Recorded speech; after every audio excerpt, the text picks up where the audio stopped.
Sir Laxman గారు, ఇకపోతే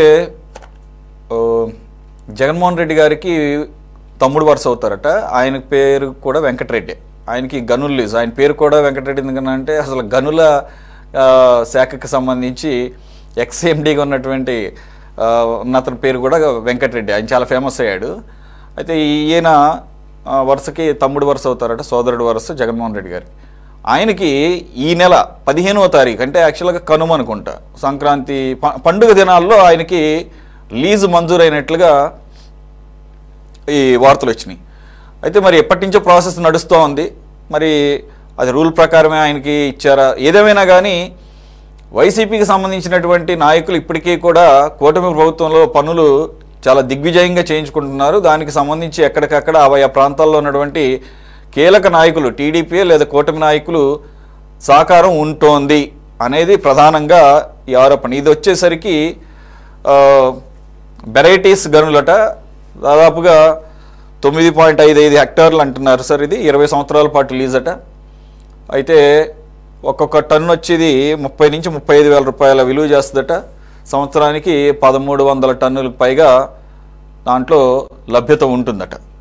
sir మరి ఇది ఎలా చూడాలి అంటే, ఆయన అందరిలాగానే చట్టబద్ధంగా లీజును దక్కించుకోవాలనుకోవాలి. అసలు ఫస్ట్ ఆఫ్ ఆల్ హాలిడేస్ టైంలో ఏ రకంగా సంతకాలు పెట్టి అధికారులు లీజును శాంక్షన్ చేస్తారు అనేది కొన్ని అనుమానాలను రేకెత్తిస్తున్నటువంటి పరిస్థితి. ఎలా చూడాలి సార్ ఇది లక్ష్మణ్ గారు? అంటే ఇప్పుడు పండగ రోజు, సెలవు రోజు ఆర్డర్ ఇచ్చారు అని అంటున్నారు, కానీ ఆర్డర్ కాపీ అయితే నేను చూడలేదు. పండగకు ముందు రోజు అంటే సెలవు కంటే సెలవు ముందు రోజు డేట్ వేసినా సెలవు రోజు అది రిలీజ్ చేసి ఉండొచ్చేమో. ఏది ఏమైనా అది ఆ file pending Jaganmohan Reddy time నుంచి ఉంది. జగన్మోహన్ రెడ్డి ముఖ్యమంత్రిగా ఉన్నప్పుడు మరి తన సొంత సంబంధం ఉన్నటువంటి తమ్ముడు వరుస అయినటువంటి అతనికి ఎందుకు ఇవ్వలేకపోయాడు, ఎందుకు కాలయాపన జరిగింది అనేది కూడా ప్రశ్న. ఇక్కడ జగన్మోహన్ రెడ్డి వాళ్ళ నాన్న రాజారెడ్డికి అన్న కొడుకు ఈ అబ్బాయి, ఈ వెంకటరెడ్డి అంటే తమ్ముడు అవుతాడు. ఇతను తమ్ముడు అన్న అవుతాడు వయస్సును బట్టి. అతను అప్లికేషన్ పెట్టుకున్నాడు అక్కడ వేముల అనేటువంటి మండలంలో. ఇప్పుడు మరి ఆ పీరియడ్ అంతా కూడా విచారణ జరిగి పెండింగ్ లో ఉండిపోయి ఇవ్వకుండా ఈ ప్రభుత్వం వచ్చిన తర్వాత ఎందుకు ఆ ఫైలు కదిలింది, ఎందుకు ఇప్పుడు ఇచ్చారు ఆర్డరు అంటే, ఆ ఇచ్చిన డైరెక్టర్ కూడా ఆయన పేరు వెంకటరెడ్డి అని. మరి ఇందులో ట్విస్ట్ ఏమొస్తున్నది అంటే, పులివెందుల ప్రాంతానికి చెందిన తెలుగుదేశం నాయకుడే దాన్ని ఇప్పించాడు,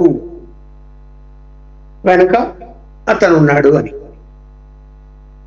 ఎవరున్నారో నాకు తెలుసు కానీ నేను పేరు చెప్పదలుచుకోలేదు. ఎందుకంటే ఇప్పుడు చెప్పిన ప్రయోజనం లేదు అక్కడ. ఇప్పుడు ఏం చెప్తున్నాడు మంత్రి, సంబంధిత శాఖ గనుల మంత్రి, ఇది ఆర్డర్ ఇంప్లిమెంటేషన్ ఆపుతాడట. ప్రస్తుతం దాన్ని ఎంక్వైరీ చేస్తాడట. ఆర్డర్ రద్దు చేస్తానటం లేదు, ఆర్డర్ని ఇంప్లిమెంటేషన్ ఆపుతాను, అందులో ఏమైనా వైలేషన్స్ ఉన్నాయేమో ఆర్డర్ ఇచ్చిన దాంట్లో వెరిఫై చేస్తాము అంటున్నాడు. అంటే ఇక్కడ ఒకటి మనం గమనించాలి, స్ట్రీట్లో ఉన్న అధికారులకు అంటే మైనింగ్ అధికారులకు లేదు రెవెన్యూ అధికారులకు ఈ ప్రభుత్వం వచ్చాక మనం ఏమైనా ఇలాంటి పిచ్చి పనులు చేస్తే తాట తీస్తారని వాళ్ళకి ఏమైనా భయం ఉందా? భయం ఉంటే అలా చేస్తారా? భయమే లేదు కాబట్టి చేశారు. దానికి మళ్ళీ ఇప్పుడు ఒక రంగు పులిమారు, తెలుగుదేశం ఆయనే సపోర్ట్ చేశాడు కాబట్టి చేశారు అనేది వచ్చేసింది బయటికి. ఇక అక్కడ తెలుగుదేశం ఆయన కూడా ఎవరు, అదే సామాజిక వర్గం చెందిన ఆయన. బంధుత్వాలు ఉన్నాయి, ఆయన కూడా బంధుత్వాలు ఉన్నాయి వీళ్ళతో. ఇప్పుడు వీళ్ళు ఇలా ఎలా ఉంటారంటే, మా జిల్లాలో, నా జిల్లా అదే కాబట్టి ఎవరు ఏ రాజకీయ పార్టీలో ఉన్నా ఆ బంధుత్వాలు ఉంటాయి కాబట్టి వాళ్ళ పనులు యథేచ్ఛలు జరుగుతూ ఉంటాయి, ఎవరన్నా అధికారంలో ఉండని. రాజశేఖర రెడ్డి అధికారంలో ఉన్నప్పుడు టీడీపీకి సంబంధించిన అదే సామాజిక వర్గ వాళ్ళ పనులు చేసుకోలేదా? బ్రహ్మాండం చేసుకున్నారు. అలాగే తెలుగుదేశం అధికారంలో ఉన్నప్పుడు రాజశేఖరుడికి సంబంధించినటువంటి బంధువులు చుట్టాలు పనులు చేసుకోలేదా? చేసుకున్నారు. ఎక్కడో ఒకటి బంధుత్వాలు ఉంటాయి వాళ్ళకి. ఇక్కడ తెలుగుదేశం చంద్రబాబు నాయుడు గారు వేంపల్లెకు చెందిన ఒక నాయకుడిని నమ్మి 2 సార్లు రాజశేఖర్ మీద టికెట్ ఇచ్చి పోటీ చేయమని, మళ్ళీ ఎమ్మెల్సీ పదవి ఇచ్చి, మళ్ళీ మండలి వైస్ చైర్మన్ ఏదో చేస్తే కూడా ఆయన జగన్మోహన్ రెడ్డి గవర్నమెంట్ వస్తానే అక్కడికి వెళ్ళిపోయాడు. ఆ పార్టీలోకి వెళ్ళిపోయాడు. ఇప్పుడు కూడా అక్కడే. ఎందుకు వెళ్ళిపోయాడు అతను మరి? అంటే తెలుగుదేశం ప్రభుత్వం హయాంలో కూడా 2 సార్లు పోటీ చేసినప్పుడు కానీ, ఎమ్మెల్సీ పదవి ఇచ్చినప్పుడు కానీ రాజశేఖర రెడ్డి కుటుంబంతో సంబంధాలు లేవా? రాజశేఖర రెడ్డికి వాళ్ళ మీద ఈయనే టిక్కెట్ కావాలని తెలుగుదేశంలో ఎందుకు అడిగాడు? ఇవన్నీ చిదంబర రహస్యాలు చంద్రబాబు నాయుడు గారికి తెలియవా? ఎందుకు జరుగుతుంటాయి అవన్నీ? ఎలా అక్కడ ఎలా ఉంటుంది అంటే, అరే నా మీద ఎవడొస్తాడేమో, ఇలా పిలిచి ఇదిగో ఈ సూట్ కేసు దగ్గర పెట్టుకోండి, ఇదిగో పోయి టికెట్ తెచ్చుకోపో నా మీద, టికెట్ తెచ్చుకుంటాడు. ఏం పని చేయరు, ఊరికే నామకావతి జెండా కట్టుకొని అటు ఇటు తిరిగేసి ఇంట్లో పోయి కూర్చుంటాడు. ఎందుకు విపరీతమైనటువంటి మెజారిటీ వస్తుంది ప్రతిసారి. అక్కడ లక్షల్లో మెజారిటీలు ఎందుకు వస్తాయి? తండ్రికి వచ్చింది, రాజశేఖర రెడ్డి కంటే ఆయన క్యారెక్టర్ వేరు వస్తుంది గ్యారెంటీగా. ఇతనికి ఏం క్యారెక్టర్ ఉంది జగన్మోహన్ రెడ్డికి? ఇతను కూడా అంత మెజారిటీలు ఎలా వస్తున్నాయి మరి? దానికి కూడా అర్థాలు ఏంటి అక్కడ? కాబట్టి ఇది ఎవరో బుద్ధి తక్కువ పని చేశారు అంటే ఆ బుద్ధి తక్కువ పనికి బుద్ధి చెప్పాలి తెలుగుదేశం పార్టీ నాయకులు. ఇప్పుడు చంద్రబాబు నాయుడు గారు ఎలా ఇప్పించావు అయ్యా అని.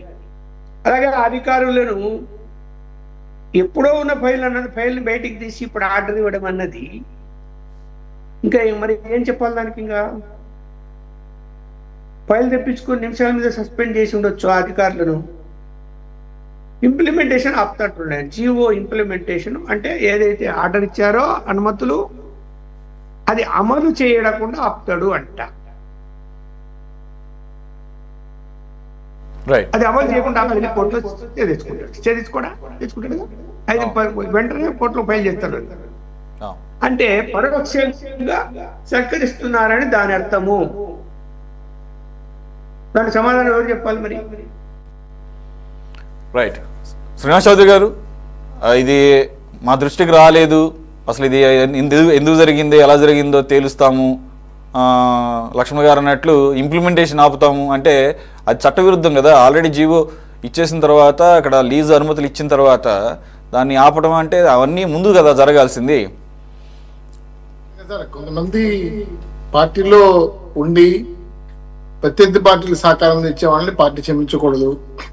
నిజంగా ఆ కడప జిల్లాలో మైనింగ్ సంబంధించిన అప్లికేషన్ ఎందుకు పెండింగ్ ఉంది, దాని ఎందుకు ఆగమేఘాల మీద కథలు ఇచ్చారు, పర్మిషన్ ఇచ్చారు, సమాచారం తెచ్చుకోవాలి. ఖచ్చితంగా ప్రత్యర్థి పార్టీలకు ఈ విధంగా సహాయం చేస్తే కష్టపడి పనిచేసిన అక్కడ కార్యకర్తలు కానీ రాష్ట్ర కార్యకర్తలు బాధపడతారు. ఇది చాలా బాధాకరమైన విషయం. 2, ఈ రాష్ట్ర నాయకులు కానీ ఈ విషయాల్లో ఏమాత్రం తాత్సారం చేయకూడదు కూడా.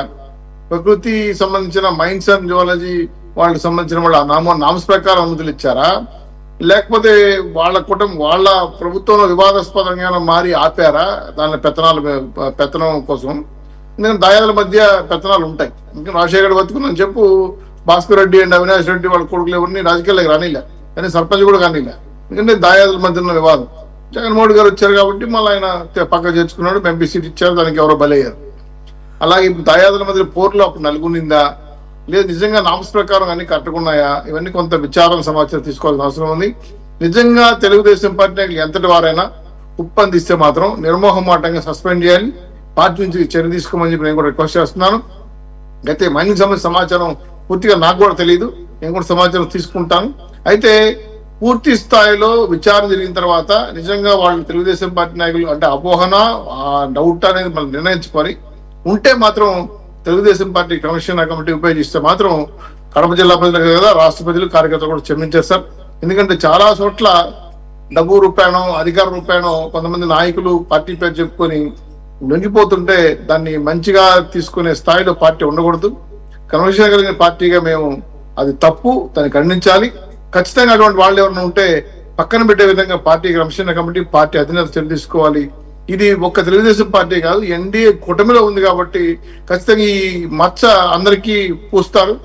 ఆ సమాచారం దయచేసి గమనించే అధినేతలు మా స్థాయిలో మేము చర్యలు తీసుకునే స్థాయిలో మేము ఉన్నాం కాబట్టి ఇలానే కొనసాగితే మాత్రం అది పార్టీ నిర్మాణానికి, పార్టీకి, ప్రజల్లో వచ్చిన వ్యతిరేకతకి మనం సమాధానం చెప్పాల్సి వస్తుంది. కాబట్టి దయచేసి పార్టీ నాయకులు ఇలాంటి ప్రవర్తనలు చేయొద్దని మీ ద్వారా రిక్వెస్ట్ చేయడంతో పాటు దీని మీద మాత్రం సమాచారం తెచ్చుకొని తక్షణమే రద్దు చేసి న్యాయపరంగా టెండర్లు పెట్టి ఎవరికైతే ఎలిజిబిలిటీ ఉంటుందో వాళ్ళకి ఆ మైనస్ ఇస్తే చట్ట ప్రకారంగా ఆన్లైన్ లో పెట్టి చేస్తే బాగుంటుంది. ఇది పారదర్శక పరిపాలన. మేము గుడ్ గవర్నర్స్, వాట్సాప్ పరిపాలన చెప్పుకుంటూ వస్తున్నాం, కానీ ఆచరణలో చేసి చూపించే విధంగా మా అధినేతలు ముందుకు రావాలని మీతో రిక్వెస్ట్ చేస్తున్నాను. పార్టీ నియమ నిబంధనల ప్రకారం వ్యతిరేకించి మాట్లాడకూడదు కాబట్టి ఖచ్చితంగా మా అనుమానాలు, మా యొక్క అభిప్రాయాలు మేము తెలియజేస్తున్నాం. ఇలాంటి సంఘటనలు మళ్ళీ పునరావృతం కాకుండా మా పార్టీ నాయకత్వాన్ని కూడా రిక్వెస్ట్ చేసి సర్దిద్దమని చెప్పి మీ ద్వారా సూచిస్తున్నాం సార్. బాజీ గారు, యాక్చువల్గా ఇదే కాదు, ఈవెన్ కూటమి ప్రభుత్వం అధికారంలోకి వచ్చిన తర్వాత కూడా ఈ జగన్మోహన్ రెడ్డి గారికి సంబంధించినటువంటి భారతీ సిమెంట్స్కు కొంత బూడిదగా సప్లై చేయటం, అవి కూడా తెలుగుదేశం పార్టీ యొక్క అక్కడ నాయకులు వాళ్ళ ఆధ్వర్యంలోనే పార్టీ పరంగా ఎటువంటి విభేదాలు ఉన్నా కానీ వ్యాపార పరంగా పూర్తి స్థాయిలో వీళ్ళకి వాళ్ళు కలిసి పని చేసుకుంటున్నారు. ఆ రకంగా భారతీ సిమెంట్స్కి సప్లై చేయడం ద్వారా బాగానే సంపాదించుకుంటున్నారు టీడీపీ వాళ్ళు కానీ, లేదా కూటమికి సంబంధించిన నాయకులు అని చెప్పేసి కొన్ని ఆరోపణలు వచ్చినాయి. ఇది లేటెస్ట్గా ఈ విషయంకి వచ్చేసరికి ఇది 100 కోట్లకు సంబంధించినటువంటి విలువైనటువంటి 20 సంవత్సరాలకు సరిపోను ఇచ్చినటువంటి లీజ్. ఇది 9.55 హెక్టార్లు అంటున్నారు. వెరైటీస్ లేదంటే కనుక ఈ ముగ్గురాయి సార్. మరి ఇది యాక్చువల్గా వరుసకి వైఎస్ వెంకటరెడ్డి అంటున్నారు జగన్మోహన్ రెడ్డి గారికి బ్రదర్ అయినప్పుడు గత ప్రభుత్వ హయాంలోనే ఫైలు పుటప్ చేసినప్పుడు అప్పుడు మూవ్ అవుంది. కూటమి ప్రభుత్వం వచ్చిన తర్వాత ఇంత ఫాస్ట్గా మూవ్ అవటం అనేది ఇప్పుడు పెద్ద చర్చ అవుతుంది. దానికి లోకల్గా ఉన్నటువంటి లీడరు సహకరించారంటున్నారు. సరే, అది పక్కన పెడితే సంక్రాంతికి గిఫ్ట్ లాగా, సంక్రాంతి కానుకలాగా కరెక్ట్గా కనుమ రోజు ఆయనకి లీజులు కేటాయించడం అనేది ఇప్పుడు హైలైట్ అవుతుంది. మరి కన్సర్న్ మినిస్టర్ ఏమో ఇది నా దృష్టికి రాలేదు. అసలు కన్సర్న్ మినిస్టర్ దృష్టికి రాకుండా అసలు ఎలా జరుగుతాయి? అదో పెద్ద $1 మిలియన్ క్వశ్చన్. నేను సంగతి చూస్తాం అప్పటివరకు ఇంప్లిమెంటేషన్ ఆపటం. అసలు ఎక్కడైనా కానీ అసలు పొంతన పోలిక ఉంది. ఒకవేళ ఆ రకంగా చేసినా కానీ అది కూడా ఇల్లీగలే. అది అంటే ప్రభుత్వం చట్టబద్ధంగా చేసినట్టు కాదు ఆ ఇంప్లిమెంటేషన్ ఆపడం అనేది. మరి ఆయన లక్ష్మణ్ గారు అన్నట్టు ఆయన ఖచ్చితంగా కోర్టుకు వెళ్తాడు. అంటే ఇవన్నీ చేసి బయటకు వచ్చినప్పుడు అప్పుడు నాలుగు ఖర్చుకొని చర్యలకు ఉపక్రమిస్తామని చెప్పేసి చెప్పడం కళ్ళనీళ్లు తుడిచినట్టుగా అనిపిస్తుంది సార్. మీరేమంటారు? ఇది యాక్చువల్గా అండి, మనం ఇందాక మన లక్ష్మణ్ గారు చెప్పారు ఏంటంటే పార్టీల రహితంగా, పార్టీలకు అతీతంగా ఆ పార్టీయా ఈ పార్టీయా అనేది కాదండి. ఏంటంటే వ్యాపారాల్లో ఒకరికొకరు సహకరించుకోవడం, పార్టీలకు సంబంధం లేకుండా సపోర్ట్ చేసుకోవడం అనేది ఎప్పటి నుంచో జరుగుతూ ఉన్న పరిస్థితి అది. కాబట్టి ఇక్కడ మనం ఈ కేసులో చూడాల్సింది ఏంటంటే ఏదైతే ఈ ఇతనికి ఏదైతే జగన్మోహన్ రెడ్డి గారి బ్రదర్ వెంకటరెడ్డి అనే ఆ వ్యక్తికి అతనికి ఇచ్చిన లీజు, శాంక్షన్ అయిన లీజు సహేతుకమా అక్రమమా, లీగల్ గా ఉందా లేదా, లేదా తక్కువ రేటుకి ఏమన్నా అండర్ ప్రైసింగ్ చేసి అప్పట్లో జగన్మోహన్ రెడ్డి గారి హయాంలోనే జరిగింది కాబట్టి ఫైల్ మూవ్ అయింది కాబట్టి అండర్ ప్రైసింగ్ ఏమైనా జరిగిందా, నిబంధనలు ఏమన్నా అతిక్రమించారా? జగన్మోహన్ రెడ్డి గారి దూరబంధం అయినంత మాత్రాన లీజ్ ఇవ్వకూడదని లేదు కదండి. చట్టపరంగా ఉండి నిబంధనల ప్రకారంగా ఉంటే మంచి బిడ్డింగ్ ఇస్తే ప్రభుత్వానికి ఆదాయం వచ్చే పరిస్థితి ఉంటే ఇవ్వచ్చు, తప్పే లేదు. ఇక్కడ ఈ చర్చనీయాంశం ఎందుకైందంటే తెలుగుదేశం పార్టీ స్థానిక తెలుగుదేశం పార్టీ నాయకులే సపోర్ట్ చేసి ఫైల్ మూవ్ చేయించారనేది ఒకటి, పండగ సెలవుల్లో కూడా ఆగమేఘాల మీద ఫైల్ స్పీడప్ చేశారనేది ఒకటి. ఈ రెండు అంశాలే ఇక్కడ కీలకము.